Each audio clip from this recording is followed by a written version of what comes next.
Hi friends, వింటే సుమతి పద్యం వినాలి, తింటే వంకాయ కూర తినాలి అని అంటారు కదండి. అలాంటి వంకాయ కూరని ఈరోజు సింపుల్గా చూపిస్తానండి, వితౌట్ మసాలా.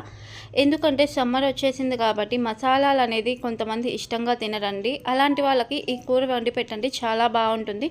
ప్యాన్లోకి నూనె వేసిన తర్వాత జీలకర్ర, పచ్చిమిర్చి, కరివేపాకు, ఉల్లిపాయ, అల్లం వెల్లుల్లి పేస్ట్ మగ్గిన తర్వాత టమోటా ముక్కలు కూడా వేసుకొని మగ్గనివ్వాలండి. అలా మగ్గిన తర్వాత దానిలోకి సన్నగా తరిగిన వంకాయ ముక్కలు వేసి ఒకసారి కలుపుకున్న తర్వాత రుచికి తగ్గట్టుగా ఉప్పు, కారం, పసుపు వేసుకోవాలండి. ఇవి కొద్దిగా వేసిన తర్వాత ఒకసారి కలుపుకొని మూత పెట్టుకొని మగ్గనివ్వాలి ఒక పావుగంట.